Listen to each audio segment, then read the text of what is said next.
What's up, everybody? I'm Metal Nick, I'm Jeff Grindstoffer. and welcome to episode number 21 of Vinyl Bang. Today's theme is New metal. New metal. the U with the little umlauts on the top. With a new metal. Yeah. It is it's kind of a touchy subject for some people. A lot of the metal elitists don't care for new metal. You know, like you bring up the fact that you like a System of a Down album. System of a Down. I was born listening to Carcass. Like, yeah, I know, dude, just shut up. You know, I mean, good for you. But those of us that were not born with gutturals, we started with, you know, Korn and Slipknot and other such bands. And I'm sorry. I really agree with that. I think a lot of metalcore and deathcore was influenced by new metal heavily, and I think a lot of those bands are proudly admitting it. I mean, I know that band Amir, they definitely cite bands like Limp Bizkit and Korn for being a big deal to them, and people don't give a fuck. I mean, like I for a while hit it, but you know what? I don't give a shit. I did listen to a lot of this stuff. You're not going to find any pictures of me wearing like baggy jncos back in the day, but like, you know, I definitely dyed my hair a different color and spiked it up because, you know, I was into that shit, but didn't ever paint my eyes or my fingernails or anything like that. I just liked this music. And yeah, we got some pretty cool stuff to talk about today. And Jeff, do you want to start this one off? Well, I'm just glad. Let me go ahead and on the record say that I'm glad that there probably are pictures of me wearing jncos as a teenager, but I was a skateboarder and, you know, they were comfy. So, you know, I didn't buy into that stuff. I wore khakis and jeans. That was it. But I still wear khakis now because first you get jobs, then you get the khakis, then you get the chicks. Excellent quote, buddy. Excellent. Those are words to live by. All right. So starting off the episode, the new metal episode, I'm going to go ahead and start off with an album that was completely different to me from anything else I had ever heard at the time. And it still is. Like, I mean, there's not any bands that really sound, to me anyway, that sound like Static X. I'm going to start off with Wisconsin Death Trip. This album was a complete just mind fuck to me back in the day whenever it came out, because it was just different, completely different from anything I had ever heard at the time. The first time I ever saw Static X was at Ozfest in 98, 99? 99. Yeah, probably 99. I forget what year it was, but I saw Wayne Static was just walking around, and I thought, I don't know who the fuck that guy is, but I want to get his autograph. And for those of you who don't know who Wayne Static is, this is what he looked like whenever he was walking around. I thought, yeah, he looks interesting. I want to go get his autograph. So I still have his autograph on my ticket stub in a frame. It's put up somewhere. But yeah, this album it still is completely awesome. I still love the first two Static X albums. This one in particular is just it's not something I listen to a lot, but it still does get some attention from me. Whenever I found it on vinyl, I snatched it up immediately. You know, there was no second thought. There was no, you know, blink of an eye. I just picked it up and like, yeah, I own Wisconsin Death Trip now. This was look into my notes here. This was the first pressing on vinyl. This album was released in 1999. This album was pressed on vinyl for the very first time in 2015. There were two pressings. There was a standard black, which is what this is, and then there was also a silver pressing. And I believe that's all it's been. No, they did two more. I think they did two other pressings in like 2022, I believe, or some shit. But yeah, I own this and Machine on vinyl, but I believe I covered Machine in another episode. I think in the sophomore episode. Discogs game. Discogs game, yeah. But these are the only two Static X albums I own on vinyl. They're the only two I really care about, but they are still awesome albums in my opinion. I'm glad we did this episode so I could, showcase them. Excuse me. I had a big Mother's Day lunch. I'm still a little gassy for Mother's Day lunch. But yeah, Wisconsin Death Trip, great album. For sure. I saw them at Ozfest 99, and then I just remember for the rest of the summer, like friends of mine who were at that show were definitely playing that CD a lot. I remember eventually owning it as well, but yeah, they were a cool band. I thought that first album was unique and definitely a cool band in the new metal era. Absolutely. They're keeping disco evil was something I was like intrigued by, like disco. What? Really? We're doing that again, But yeah. I saw them on tour. They were touring on Wisconsin Death Trip. I saw them at Mississippi Nights, which is now a venue that's closed down in St. Louis, but it was one of the monumental venues in St. Louis, and I saw them perform. I believe they were with, I want to say Soulfly. I forget, but I saw them on the Wisconsin Death Trip tour, and that's something I will always cherish, was actually seeing them on that tour. So, word. Very cool. All right. So my first album I'm going to talk about, I think I talked about this album a couple episodes ago during the new shit segment of the show, but I'm going to talk a little bit more about this. Cold Chamber, their first album, the self-titled album, came out in 1997 on Roadrunner Records. This is the the Yellow Banana pressing. Yeah, this was a cool record. I think I discovered these guys when I was maybe a junior in high school. They were, I don't remember who they were on tour with, but a lot of people that I went to high school with went and saw them one night, and eventually somebody let me borrow a CD, this album, and I fell in love with it. They were great. They were a fun band. I remember their second album came out, and they headlined this tour with Machine Head, Slipknot, and Amen, and they were cool. I love Cold Chamber. This album in particular, it sounded a lot like Korn, which is what I was listening to a lot at the time. I know after this album came out, they got a lot of criticism for it, and every album they put out after that was purposely not sounding like Korn, so they didn't have to deal with that. But this is a 2024 reissue on Round Hill Records out of 500, pressed on this Yellow Banana. Loco, Bradley, Oddity, excuse me, Unspoiled, Big Truck, Sway, First, Marco Puto, Clock, My Frustration, A Mirror of the Desert, Dreamtime, and Pig. When I saw them at that show with Slipknot, Machine Head, when they were playing that song I was crowd surfing over the rail, and Dez like handed me the mic and let me sing a couple lines from that song. It was always stood out to me. It made my fucking night. And then afterwards I went outside and I met a couple of the guys from Slipknot without their masks on. But Cold Chamber is a cool band. I enjoy them a lot. This album in particular, it's a fun one. It's, an essential in the new metal catalogs, I believe. Wouldn't you agree? It is. Yeah. I saw Cold Chamber a couple times throughout the years back in the late '90s, early 2000s. I don't remember the first time I ever saw them or the first time I ever heard them. I don't remember what it was. It had to have been at a festival. It had to have been at Ozfest or something. The first time I ever saw them. But again, they were definitely one of the unique bands that, even though they were subgenred in the new metal genre, they didn't sound, like everybody else. They had their Korn elements, but it wasn't the same thing. I think mostly the bass is the bass and some of the drum tempos I feel were a little like Korn worshipy, but tribute to Korn, however you want to look at it. I wouldn't say they were ripping Korn off, but you could tell they were listening to Korn. For sure. Yeah, and I can't remember what else they did after that. I mean, like the next album they came out with. What was it? Chamber Music. I don't remember. Chamber Music came out, and that was they did a Shock the Monkey cover with Ozzy.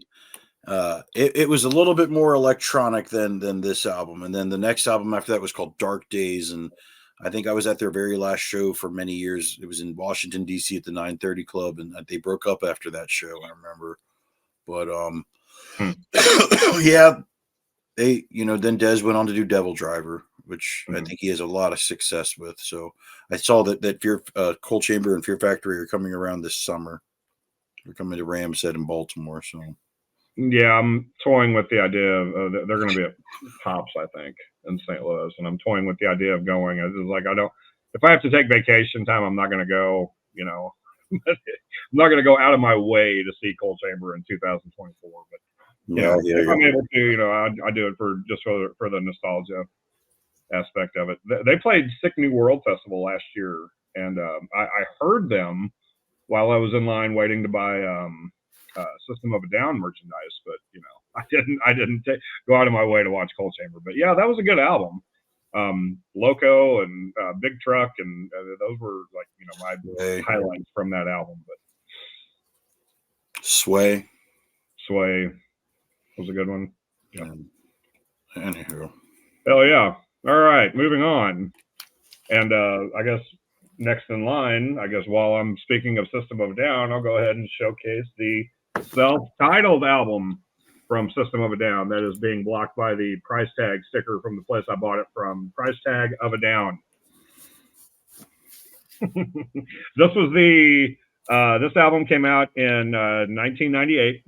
The first time I ever saw this band was in 1998 at Ozfest, and when I saw them, I was just blown away. I was just like, they were so, again, just a very unique sound.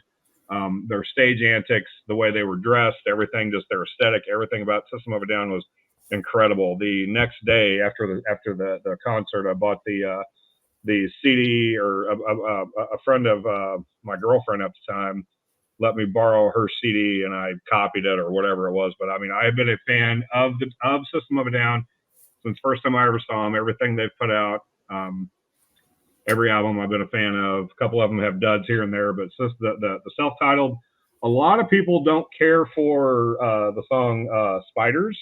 I don't like it. It's a slower song. It's a different song from everything else that they've done, but it still has that System of a Down feel to it, even with Serge's vocals, if nothing else. The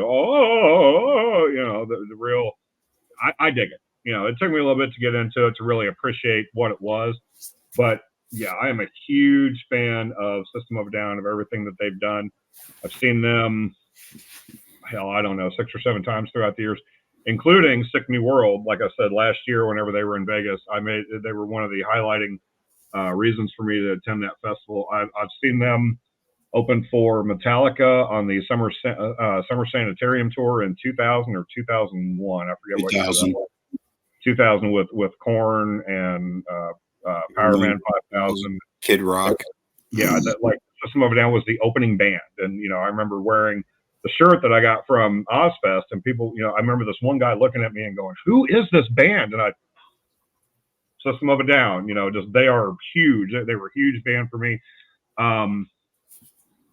But yeah, seeing them going from the opening band to like playing the side stage at Ozfest to headlining this major festival in Las Vegas, Sick New World. I mean, you cannot deny the impact that this band has had collectively over the years, even though they haven't put out an album since, what was it, 2004, 2005, whenever Hypnotize and Mesmerize came out. They haven't done an album since.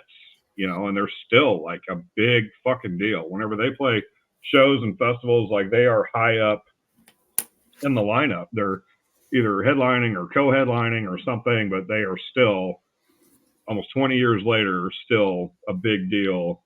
Still have a huge following. Huge fan of System of a Down. When I went to that Ozfest in 1998, I remember walking in, and they were playing. I remember Serge's giant afro, and they brought up Jack Osborne and Buzz Osborne on stage to do some song with them, and I was just like, what? They're a cool band. I remember, I love that album a lot. I remember after I graduated in 99, I went to Germany, and I found the import version of that album, and the cover, the hand was red, and it came with like a live CD. Mm-hmm. Yeah, I've got so many memories. I saw that Summer Slaughter or Summer Sanitarium tour. It was July 4th of 2000 in Baltimore. System of a Down headline opened, and they came out I remember like Surge was dressed up like an army general. Chavo had like a giant like USA top hat on, like Rob Zombie wears, and like um Darren had a bulletproof vest on. I couldn't see what the drummer was rocking, but that was the last time that I saw them live, and at that point, I'd seen them perform every song off of their first album, and that's what they were touring at that point. I think later that the next year they put out Toxicity. But I'd seen them live quite a few times, and yeah, cool live band, very cool live band.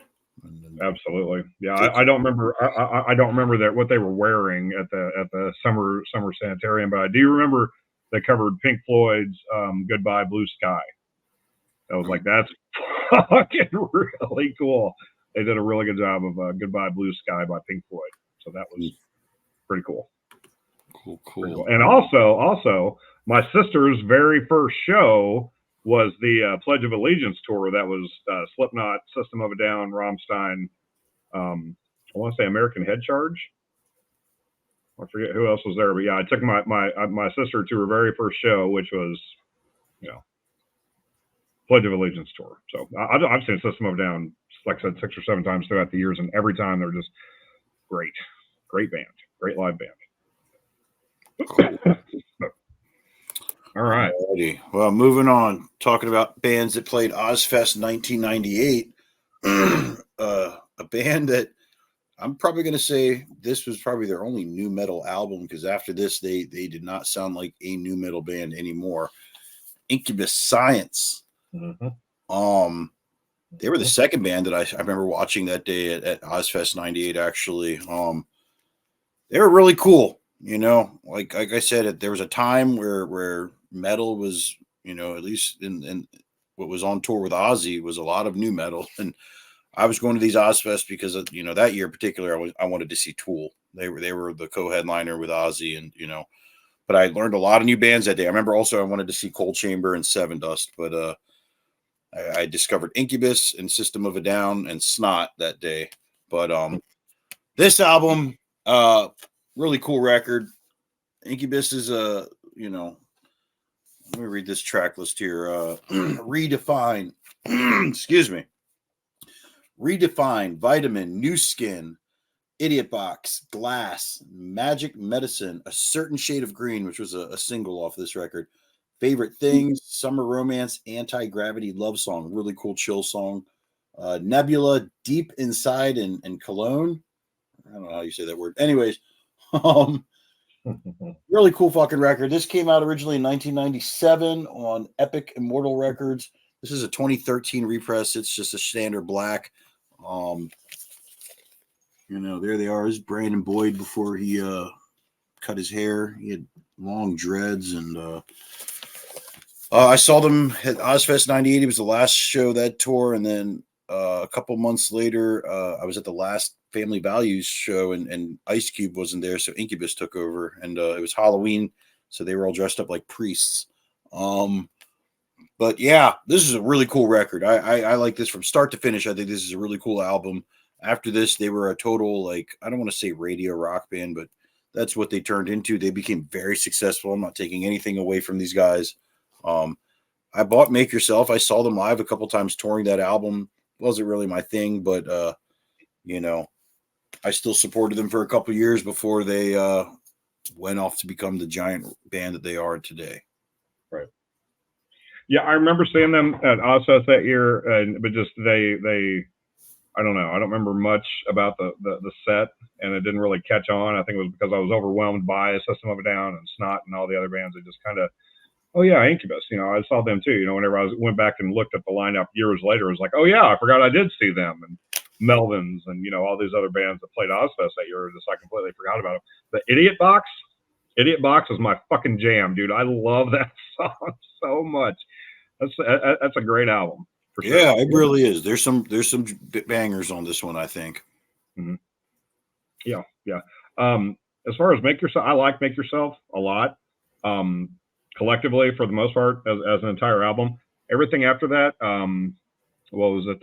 Warning, the album that came after that. It had a couple really good songs, and a couple are just like, not really my thing. But And then after that, I just kind of fell out of them completely. But yeah, Science, Make Yourself, Warning. It just those are good albums. But definitely a different band. Like, okay, when Incubus put out Science, before they put out, was it before they put out Make Yourself? I can't remember. But they did a tour with Mr. Bungle and System of a Down. Snowcore Festival. The Snowcore Festival, yeah.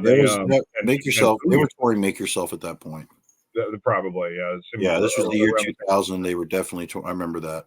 My buddy went. He got his photo taken with like everybody from System of a Down, everybody from Incubus, and he wanted to get a picture with Mike Patton, but apparently he was not having it that night. Oh. But yeah, those three bands like absolutely should have been touring together in '99. I think it was 2000. 2000. Yeah, those bands, those three absolutely meshed together in that time frame for sure. So, yeah. And I missed that tour, unfortunately. I remember the tour happening. I just wasn't going to concerts at the time, so I missed out on that. But sucks. Really sucks. Anyway, moving on. As far as unique bands, and I guess all of these really, I mean, at one point or another are going to have that same quality.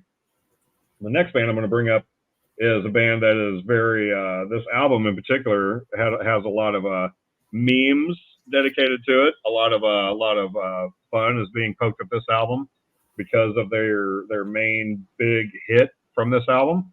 But Mudvayne, LD50, what an album. Good God, what an album. This thing is incredible. Like, I remember the first time I ever heard the album in its entirety, and I had listened to Fraud, I believe it was. I can't remember what song that really reminded me of Tool, but they really had a very Tool feel to them.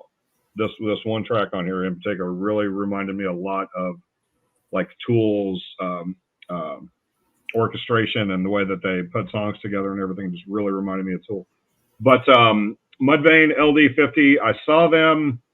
This came out in where are you at? 2000. This came out in 2000. I saw them in 2002, I believe. It was before or around the time that The End of All Things to Come came out, and me and Todd and Jacob, the same two guys I mentioned in the story I was talking about earlier, probably before we started recording. I guess that was before we started recording. But me and a couple buddies of mine drove to Peoria, which is where Mudvayne is from, and saw Mudvayne perform in their hometown, and that was great. Fucking really great to see them in their hometown. It was my first time seeing the band. I've seen them a couple times since, and they're still good. Ryan Martini is one of the most unique bass players ever. Just his approach to playing bass and just his bass lines and everything is a very, very, you can tell when you're listening to Ryan Martini playing bass.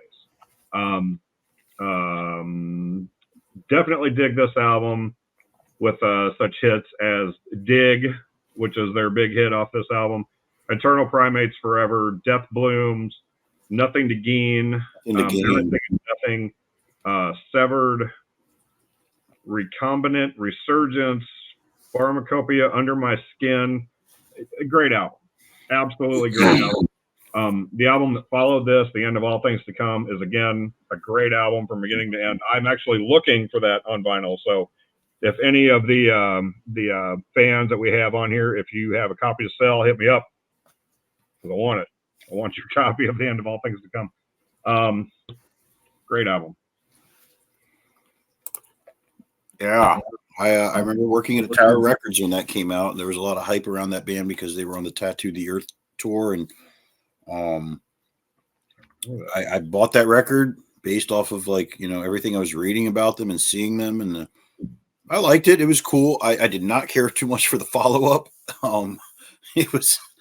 I think at that point my taste had shifted in music, but it was definitely nothing like what I think a lot of those new metal bands just don't write the same album twice. And then they certainly just whatever they did after that, it just didn't capture my attention. I was pretty let down, but I remember seeing them live with Slipknot. They played 2 shows at the 930 Club in DC, and the ticket said the show started at 8. I get there at 8, and Slipknot's coming on, and the guys from Mudvayne are standing behind me without their makeup on, and I'm like, what happened? They were like, they lied about the times on the tickets, so like they said they played in front of maybe like 200 people, and then the fucking everybody showed up thinking like whatever. It's just they were wrong. The time was printed wrong on the ticket, so a lot of people missed Mudvayne. Oh shit! And I met all of them. They all like autographed a picture for me, and the drummer was an asshole to me that night. I was trying to be nice to him, and he's just like, yeah, whatever. Just kind of blew me off. That sucked. Yeah. But everybody else, Chad and the guitarist and the bassist, they were all really fucking nice. And then I saw them at Ozfest a year later, or later that year, I should say. And like I said, I was working at Tower Records at the time. There was a girl who used to work there that was at the time, I guess, dating a friend of mine. And she worked for, remind me what label they're on, Universal maybe? What they were on. What label was that on? I don't know. She Sony, worked Epic. Sony, yeah, maybe that was it. Epic. She was working for one of those labels, and she gave me a windbreaker with like the Molecule logo on the back and then had like the pill on the front. Mm-hmm. And then at that Ozfest that they played, she had given me like a promo. It was like this long. And it had like all their faces, and it was autographed by all of them. And I had that for a couple years. And I remember meeting Cha when we worked together at Hot Topic, and I ended up giving that to him for free because he was a huge fan of Mudvayne at the time. And I was like, here, this is yours. Right on. I highly doubt he still has it, but that was, I had a lot of cool Mudvayne stuff. But yeah, that second album didn't do it for me. I remember seeing them at Ozfest on the main stage and just waiting it out. I think Maiden went on after them.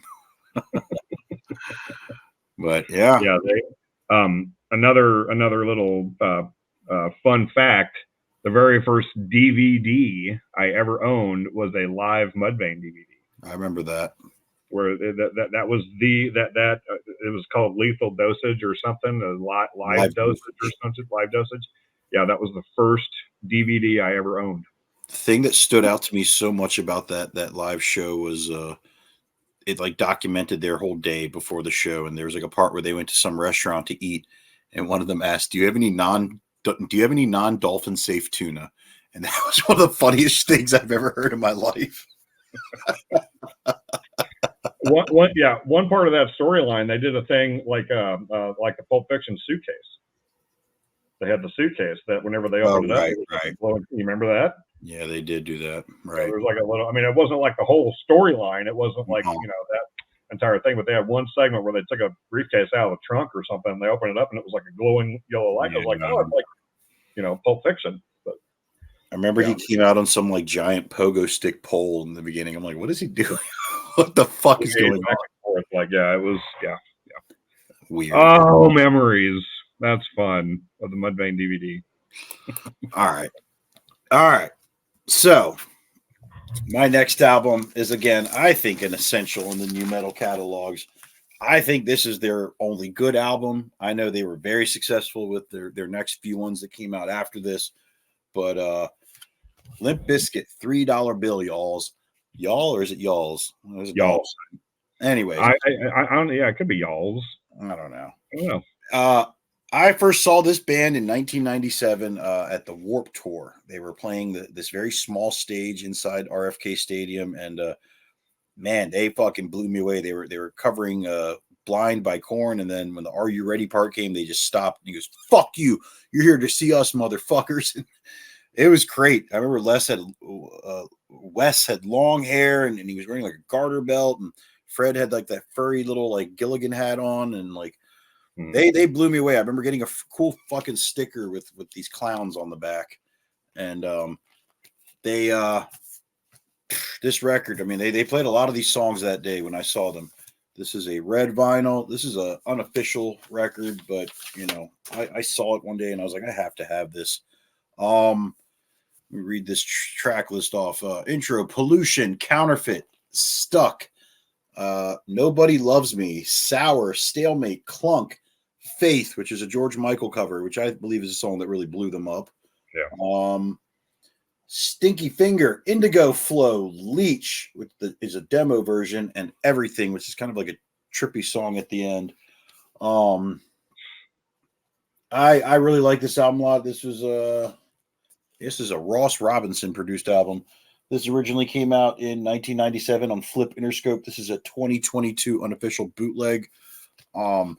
I had seen this band at Warped Tour, and then the following year I saw them at Ozfest '98, and we had seats on the lawn. And I remember Fred Durst just came running up to the top of the hill in the middle of the set, and he jumped over the wall. Me and my sister and my friend, we jumped over the wall and followed him in there. A few months later, that was the final show of that Ozfest. A few months later was the final show of Family Values, and it was on Halloween night, and they all came out dressed up like Elvis, and he like popped up right in front of me in the crowd. I remember we took some cool pictures. I wish I still had those, but yeah, I'd seen them a bunch of times. I think the last time I saw them was the summer of '99, right after Significant Other had come out. They hadn't done Woodstock yet, but that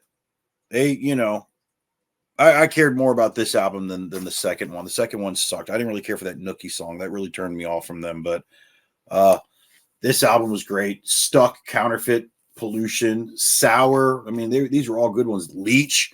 These are really cool songs. This was a really essential new metal album, I believe. I think a lot of people think the other ones were better, but yeah, I was a big fan of this one. Really big fan of this one. I didn't really care about anything after that. And like I said, there's videos of them playing this past weekend in I think Welcome to Rockville, and like crowds just bouncing like it's in Europe or something like that, or in South America. Like you don't get crowds like that in North America too often. And I think Limp Bizkit is still proving that they can put on a great live show. So kudos to them. Sure. Yeah, I can't even begin to tell stories about that album and that band in particular, and it just everything. It just I have so many memories around that band. Yeah. But as far as the vinyl aspect and the importance of their albums, whenever you had pointed out to me that you found a copy of that on vinyl, I was like, that was my goal in life, was to find that album on vinyl. I had to have it. I had to have $3 Bill on vinyl, just like you said, because it's just such a phenomenal album. Mm-hmm. You know, I mean, Counterfeit, all of it. It's just such a good record. And I've seen in person, I've seen Significant Other and Chocolate Starfish, and I just keep flipping. I don't care. You know, don't care about those albums. I mean, they have their songs here and there, but collectively, $3 Bill, Y'all is, yeah, that's where it's at. Great album. Great album for sure. I can't remember if my copy is red as well. I can't remember. Yours was white. I remember sending you that link. I was like, hey, I found a copy for you, and it was white. Yeah. That's right. White pressing. But still an awesome copy to have, an awesome album to have on vinyl for sure. Yeah, and I'm on the fence about seeing them again here in a couple months. They're going to be in St. Louis. I'm like, do I want to go see Limp Bizkit now? I don't know. I don't know if that's going to be a thing in 2024 or not, but we'll see what happens. You know, just for nostalgia reasons, that would be fun to go see Limp Bizkit again, even though I have a personal reason for hating Fred Durst. But we'll get into that later, because like I said, it would be a 3-hour episode if I got into all my stories about Limp Bizkit. So anyway, moving on. The next band that I am going to feature is a band that is an awesome band, and yeah, Deftones, Adrenaline. This album, again, never heard anything like it at the time. They have kind of stayed true to their sound a little bit. They've gotten a little more, I don't want to say radio friendly. You know, they have more radio friendly songs than what they did back whenever they were kids, whenever they released their first album in 1995. Love this album. Back whenever this came out, no, it was 98. It was 98. It was the year I graduated, or 99. I was in a band with a few other guys from my hometown, and we worshipped this album. We covered Bored, we covered 7 Words, we covered Fire All, we covered Root. This was an album that meant a lot to me back in the day, and it still does. Like whenever I found it on vinyl, it was just like, had to have it on vinyl, just because it was such a monumental album for me whenever I was in my late teens, early 20s. And yeah, I mean, one thing about this record, it kind of, it's got a very raw sound to it. There's a very raw sound to it. And if this album were ever to be remastered, or repressed, I would want nothing to do with it. Absolutely nothing to do with this, because the sound is almost what makes this album what it is. You know, if it was ever polished and remastered and remixed and all that, it would just be no. I want nothing to do with anything to improve the sound of Deftones' Adrenaline. It is just phenomenal album from beginning to end. This was around the time that they were, I discovered Korn and Deftones and Limp Bizkit and all these bands all around the same time. And this was one of the albums that really just, damn, that's good. Damn, that's a good album. And, you know, Around the Fur was a really good album. And, you know, for a while, they were just a band that I followed pretty intently.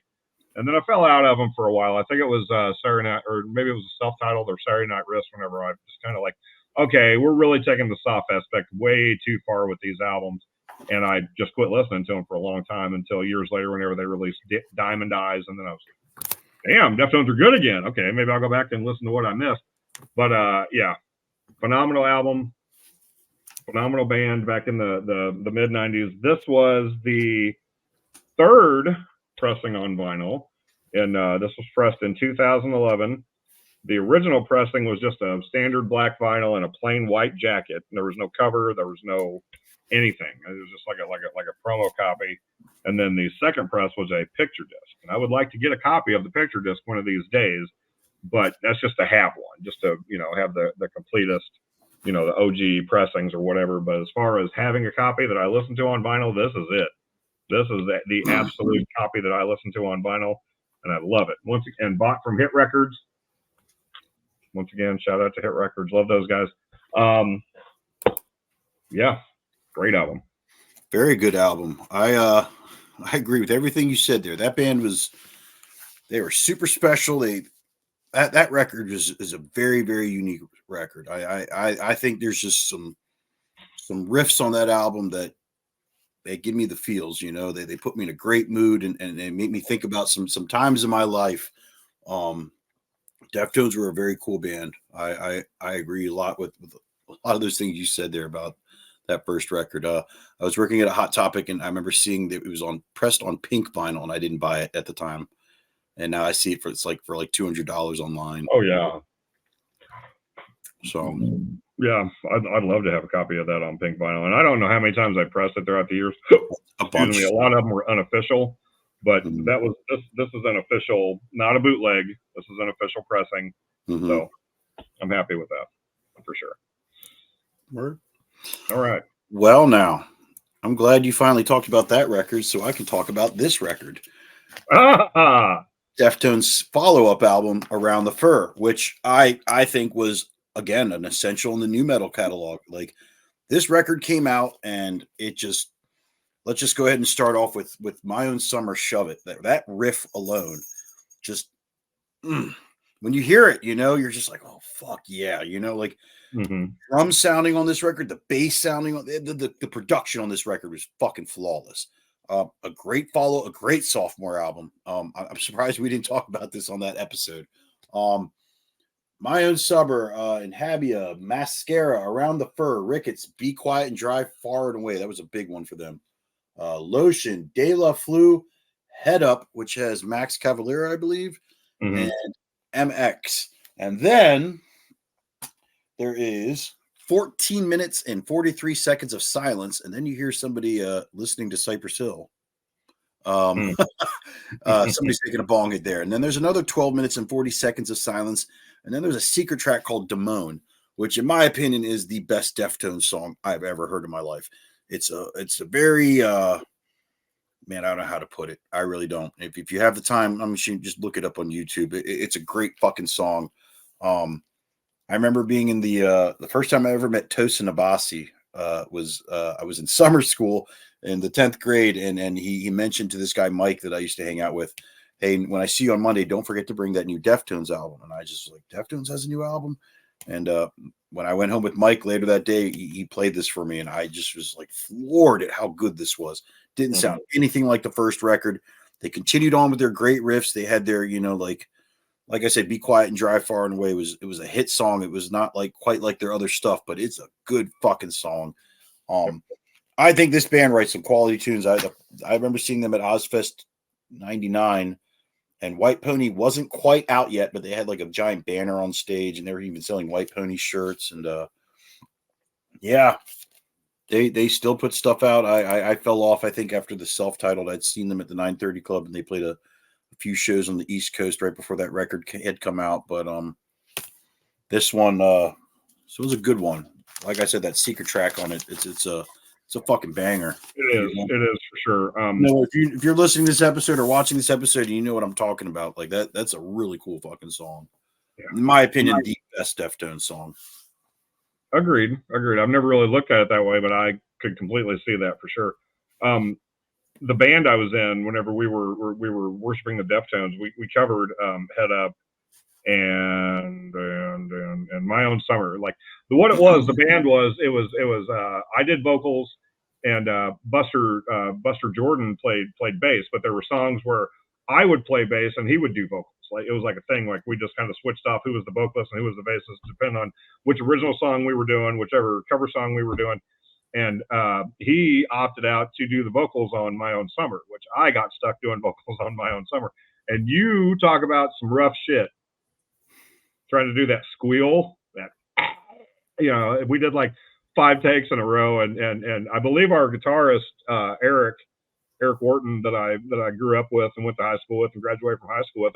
At one point, he still had the audio for that, and he showed it to me like years later. He's like, "Listen to the. Do you remember covering My Own Summer?" And like I got through like almost half the song, and I couldn't do it anymore. My voice went out from trying to mimic Chino's vocals throughout that song. But great album, absolutely great album. And another fun fact about that is the song Head Up that Max was on. That's where Soulfly got their name from.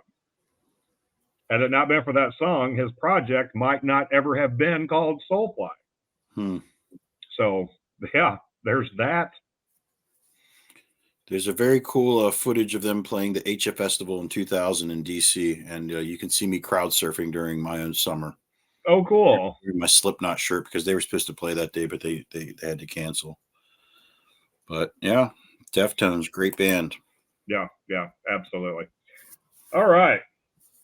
So another band that I discovered at Ozfest, they played the side stage at Ozfest, and before they went on stage, I remember it not vividly, but I remember it very well. All 9 members of the band in their jumpsuits started off at the back of the crowd, and they all went walking towards the stage through the crowd at the same time. And then these 9 guys in jumpsuits took the stage and played the most craziest shit I've ever seen in my life. I was enthralled in Slipknot at that point. This is not the debut album. This is Iowa, their sophomore album.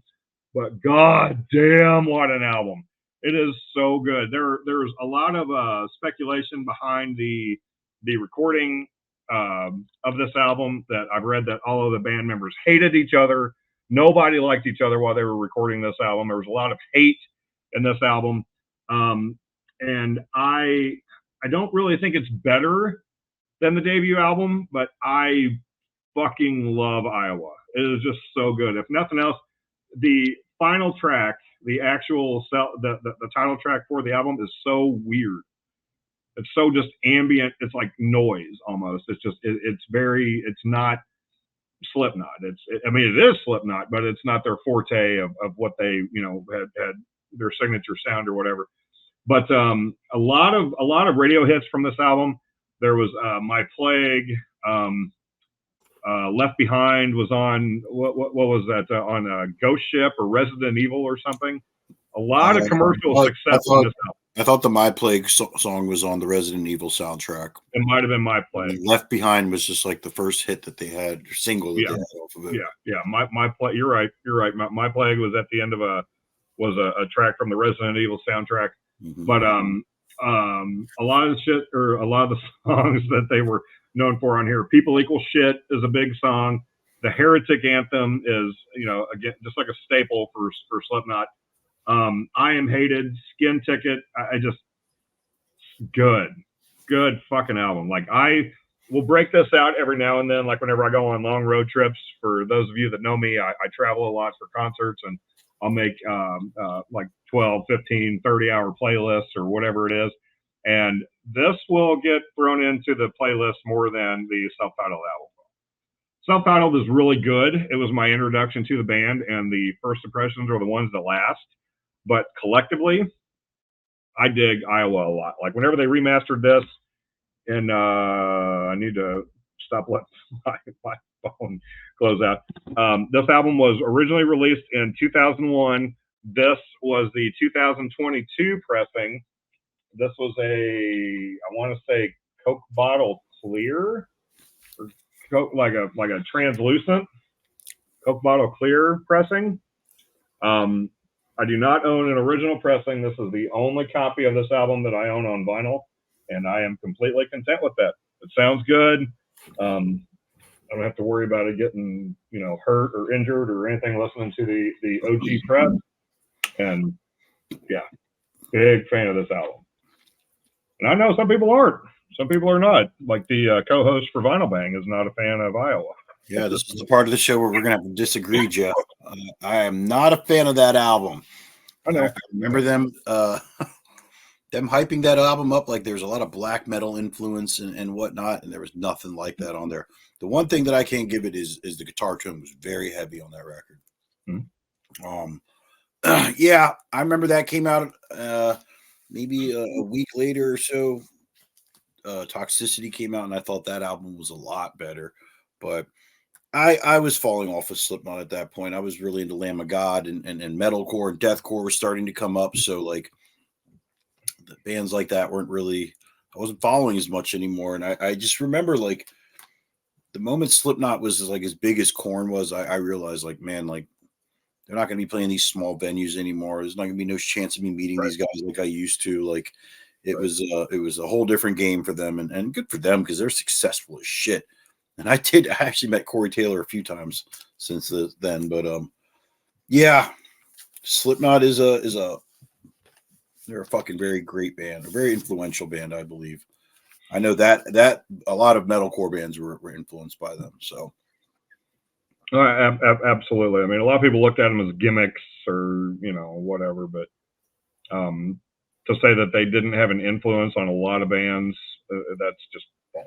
I mean, no matter whichever way you look at it, Slipknot was a big deal to a lot of bands, and not just that, people in general. Like if there were people who saw them and were just intrigued and then started listening to them and got into other metal bands. So like they were a gateway band for sure. Absolutely. Oh, absolutely. I don't care what you think. If you think that's a bad thing, like it sucks for you because maybe your band is got people started listening to Slipknot first, then found out about your band. So I hear people say it's a problem for them. I'm like, come on. It's the elitists and the older metalheads, which whatever, to each their own. But I mean, to those of us that did, start off listening to Slipknot or discover or listen to Slipknot at the same time we were listening to Slayer or Carcass or whoever the band was at the time. Like, I mean, I had owned Heartwork at the same time that I had heard Slipknot. It was just like I liked both both bands, but yeah, good album. Yeah. Anyway, going back to Ozfest 1999, I remember walking through the gate and seeing this gentleman in a clown mask and was like, the fuck? And then a few hours later, Slipknot had performed. Oh, look at you.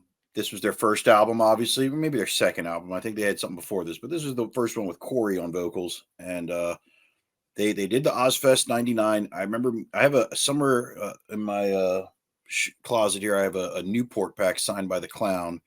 A few months later, when I saw them with Cold Chamber and Machine Head and Amen, I met Joey and Jim, and they signed a postcard for me, which I sold recently. But this album, wow, talk about a fucking making a fucking impact.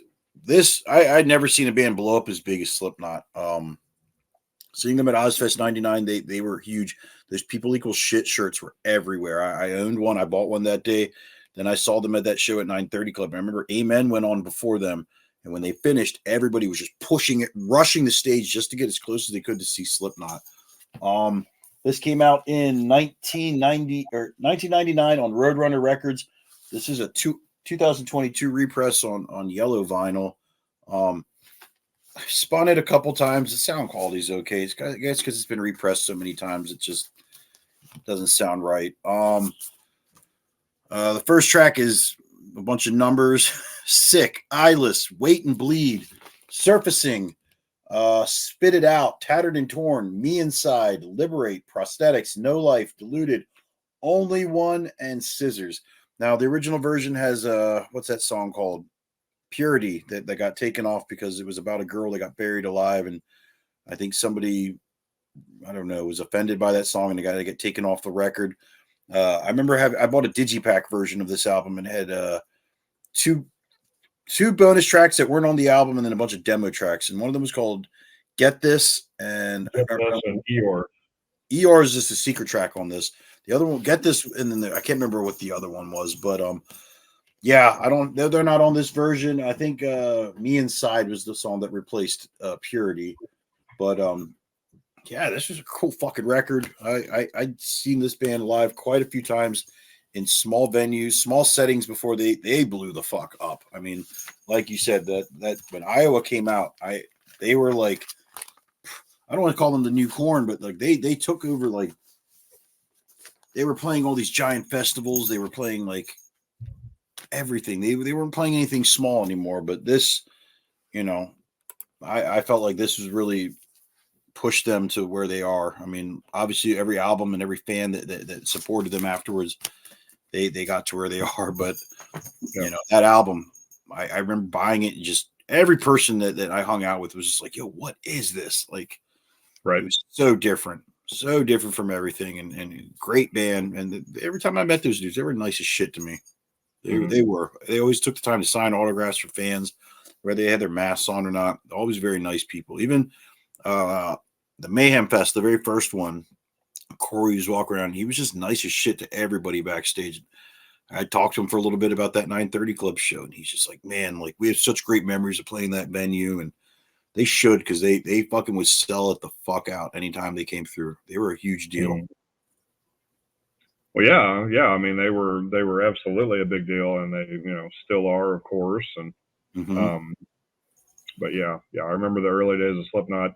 Seen them 6 or 7 times throughout the years, whatever it is. And I did an interview with Jay Weinberg whenever he was 2000. It was the day, or I believe it was a week after We Are Not Your Kind came out. I did an interview with Jay for Sick Drummer magazine. Great guys. Jay was really cool. Ran into Sean in the hallway, talked to Corey for a second. They were all really cool. Mm-hmm. That was within the last 4 or 5 years, whatever it was. But yeah, great band, great group of guys. They're doing another tour where they're wearing the same outfits that they were wearing on that album. Like whenever they came out in '99, they're wearing the same red jumpsuits. Like they're going to be that album.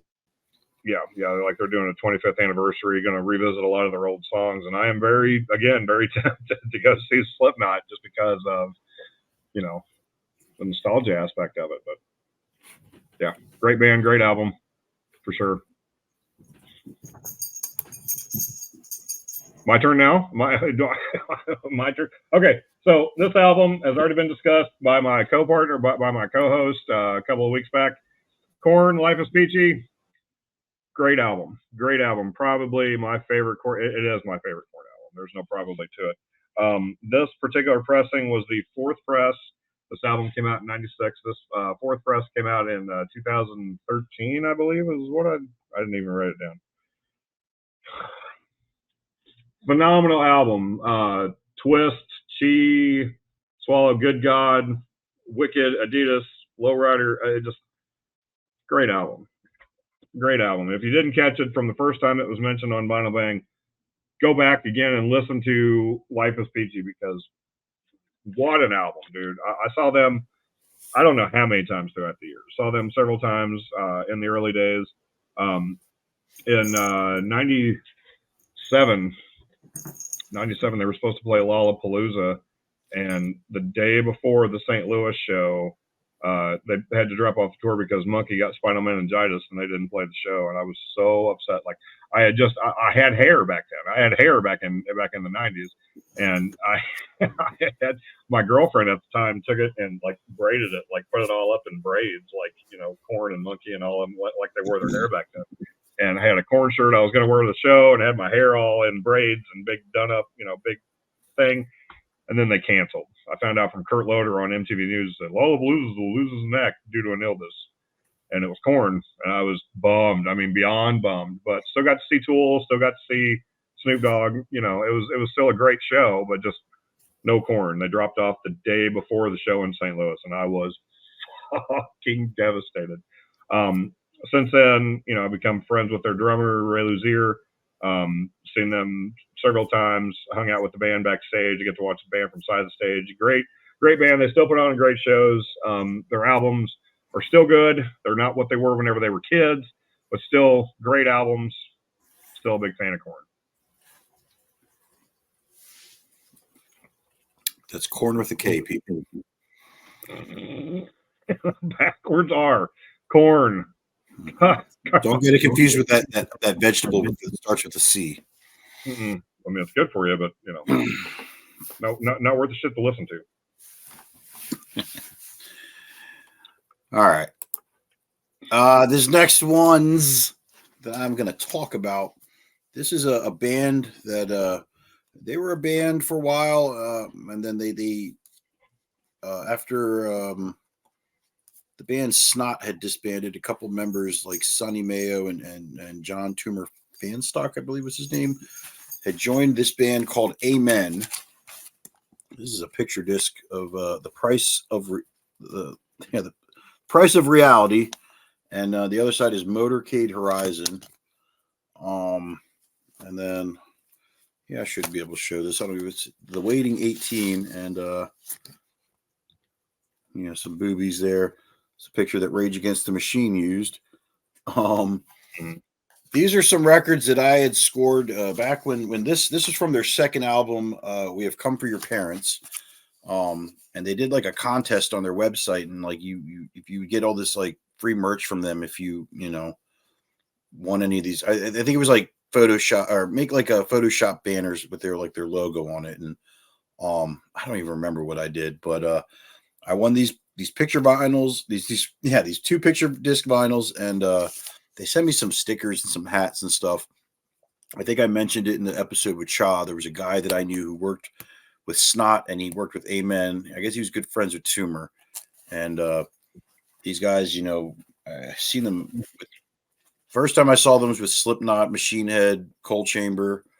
And then the next time, a year later, with Lamb of God and Guar.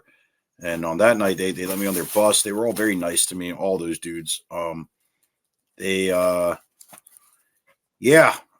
was a cool band. They were a little bit like punk, but new metal-ish, I guess. I don't know. And then after this album, everybody who was in it kind of like left. The guy who played drums in this band is now in Godsmack. Shannon Larkin, yeah. He was in a band from around here called Wrathchild USA from Frederick, Maryland. And I guess they had like a hit on MTV in the 90s. I'd never heard of them, but Amen, they were a cool band. I got a tattoo of them because they were like the first band that really like acknowledged me and let me on their bus, and they were cool as shit, dudes. They were very nice to me. They autographed all the crap that I brought for them because I was such a little fanboy. But they put out quite a few records. But I remember there was one on Roadrunner called Coma America, or self-titled, but Coma America was the main hit. And then a year later, they put out on Virgin Records, We Have Come for Your Parents. Yeah. That sounds familiar. I remember the band. I just don't think I ever got into them. I don't remember, I don't remember anything distinct about them. I remember the album covers whenever or the album titles whenever you were talking about them, but I never got into Amen. I think it was because of my enthusiasm for Snot.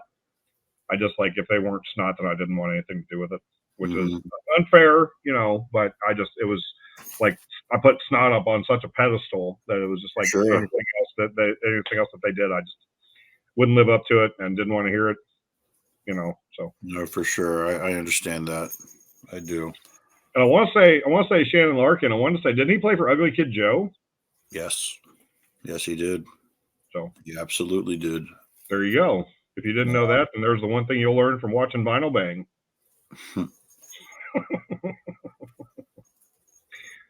But yeah, all right. I think Casey Chaos was also friends with Anna Nicole Smith.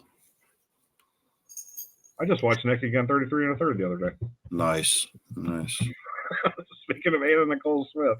Yeah. So anyway, all right.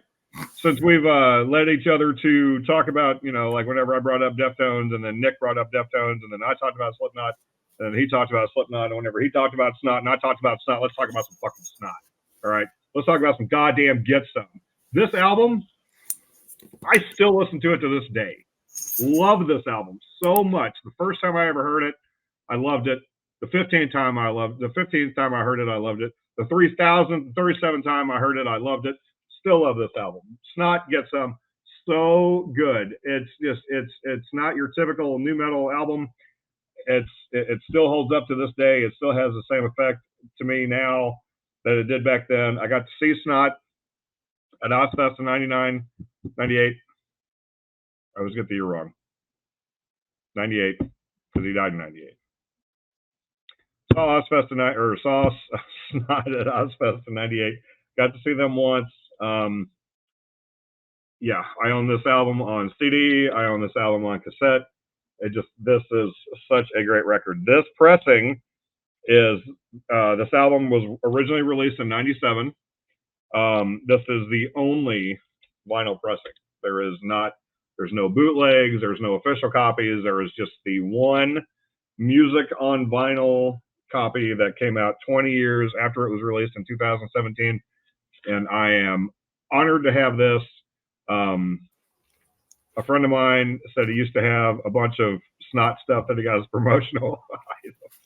So he got a bunch of promotional items, and I told him, I said, whenever you clean out your back room, if you find your box of stuff, I'm going to keep on about this, just so you know. If you ever find that package of Snot promotional material, I want it. I don't care what it is. I don't care if it's toenail clippers or what it is, but anything Snot related, I want it. Huge fan of this band. It's just there's so many different aspects to it. Like there's a song that's real slow.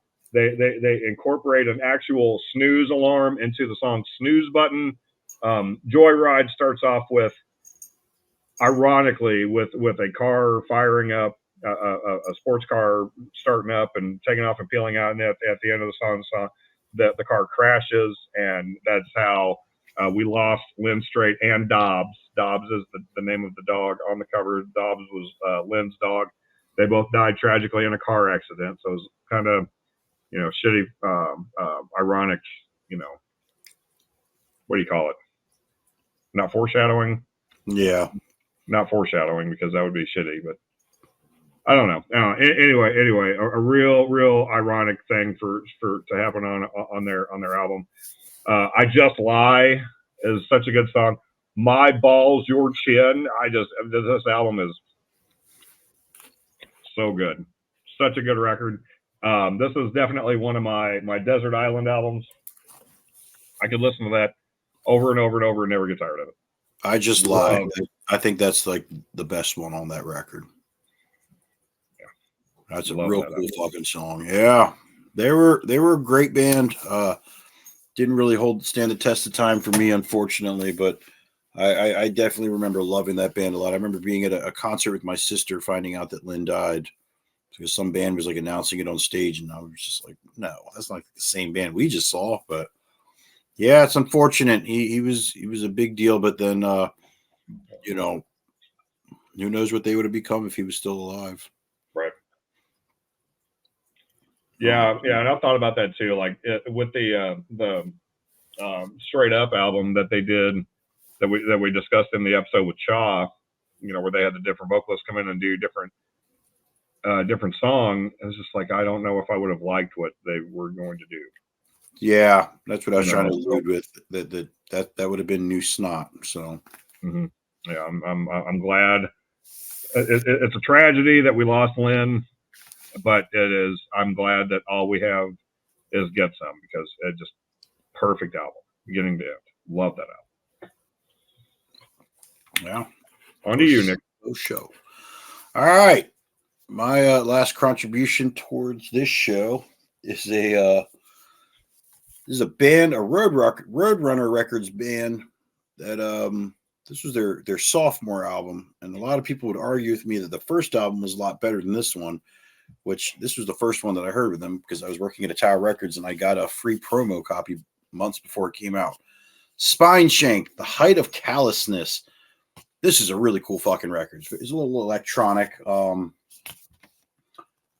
Asthmatic, The Height of Callousness, Synthetic, New Disease, Can't Be Fixed, Cyanide 2600, Play God, Malnutrition, Seamless, Negative Space, and Transparent. All great songs off this album. I'd seen them live at a little nightclub called Jack's, and I met their drummer and got a photo with him. This is a look at this cool ass record here. Oh, that is awesome. I think this is the only one. Oh no, this isn't the only one I've pulled out so far, but it's the only one that's not like a solid standard color. Came out in 2000 on Roadrunner. This is a 2022 repress on Real Gone Music. I think the singer Johnny Santos started like a metalcore project or something. I don't know. They were, you know, who these dudes are. As new metal as it gets. I missed them when they played Ozfest 2001. I ran into a bunch of them and they were super cool to me, but yeah, this was one of those rare albums. You know, there were a couple other albums that I was hoping to have, but I guess aren't on vinyl from the new metal from the new metal catalogs. But I that was one that I was glad to talk about because that's been sitting on my shelf for a while, and this was the perfect episode to share it in. But absolutely, there was quite a few bands that from those days, like Primer 55 and Reveille, that I loved, and unfortunately, maybe Primer 55 put something out on vinyl. I don't think Reveille did, but yeah, fun episode. We've been talking about doing that for a while. Unfortunately, I didn't have enough to really contribute. I had to dig deep there because, you know, I was like hitting you up. Is this band new metal? Is this? At the end, I think my 7 were the right ones to land on because, you know, I think I was going to do Demanufacture, and that's not a new metal album by any means. Not at all. That would have pissed people off hearing me talk about that record on here. Probably would have pissed me off too. I've been like, come on, wrap it up. For God's sakes. You don't even listen to Fear Factory, so I don't listen to Fear Factory. So your opinion is invalid. Completely invalid. Anywho, before we go here, I got 3 new records that I want to share real fast, and then we can call this episode a day. First and foremost, 311's greatest hits. I caught a video of these guys playing the Tiny Desk concert on NPR, and I was like, damn, they still sound fucking as good as they did when I was listening to them back in high school. I wasn't a huge fan of this band, but they had a couple hits that I really enjoyed. Yeah, so I instead of buying all their albums on vinyl, which was very expensive because they No. I want to know the track list on that. What's on that? What's on their greatest hits? Down, Flowing, All Mixed Up, Amber, Come Original, Beautiful Disaster, Creatures for a While, Do You Right, I'll Be Here a While, You Don't Believe, Transistor, Don't Stay Home, Homebrew, Beyond the Gray Sky, Love Song, which is a Cure cover, How Do You Feel, and First Straw. So this is essentially, I think, 1993 to 2003, all their greatest hits. Anything that would have come out after that wasn't on this. But yeah, I watched them on the Tiny Desk concert, and I was like pretty impressed at how good they still sound after all these years. So it made me want to go buy that. The next album that I got recently is an album that came out in the year 1994. And it's an album that Mr. Grindstoffer has talked about quite a few times on this show. All right. That'd be the Downward Spiral. Nice. I finally snagged a copy of this. I told Jeff recently I only have Broken on vinyl, but you know, the more Jeff talks about this record, the more it makes me want to go buy a copy, and I did. This is the 2004 Interscope Vinyl Collective pressing. Here we are here. Can you see it there? 967. 967. There Very you nice. go. I got a numbered vinyl. It's standard black. It's I think 210 gram. I don't know. It's heavy as fuck. But yeah, I finally own this masterpiece on vinyl. I'm off tomorrow. I'm gonna spin that a couple times. And then the final thing that I'm gonna talk about is I was in Walmart the other day and I was like, let me see what records they got in there. And boy, oh boy, I could not believe I found some Iron Maiden in there. Somewhere in Time. This is the exclusive yellow vinyl, and it comes with a little bonus treat in here, which I'll share to you in a second. This fucking awesome artwork. This band always has cool artwork. Caught Somewhere in Time, Wasted Years, Sea of Madness, Heaven Can Wait, Lioness of the Long Distance Runner, Stranger in a Strange Land. I love that one. Deja Vu and Alexander the Great. This album came out in 1986. This is a 2024 repress on yellow vinyl. But it comes with this little future past world tour. I can't remember what you call these things. Lenticular. Oh, lenticular thing. Hell yeah. A little poster here. Pretty cool shit, Iron Maiden, man. How can you fucking go wrong with them? And the colored vinyl at that. I couldn't believe that. And I was seeing this I almost bought Pyromania, and then I kept flipping through, and I saw this, and I was like, "Oh Jesus Christ!" Iron Maiden at fucking Walmart. Like, people are pissed about that. I'm sure. Well, I'm sure. I'm sure there's gatekeepers that are upset about that, but in the same breath, there's probably some 12 or 15-year-old that's going to discover Iron Maiden because of that. So, absolutely. Hopefully they cool. buy that. But yeah, that's the new shit that I got this week. I got nothing. Yeah. What's up? I got nothing. No new records. No new records on my end. But good for you for getting the Downward Spiral. Let's hear it for Nick. All right. Yeah, man. Well, that is all the time we got for this week. We appreciate everybody watching and listening. And thank you, Jeff, for your time again, as always. Sure. Yeah, it gets me time away from the wife. So but she's not even here, so it don't matter. Well, thank you again, everybody, and we will catch you next week. All right. See you guys.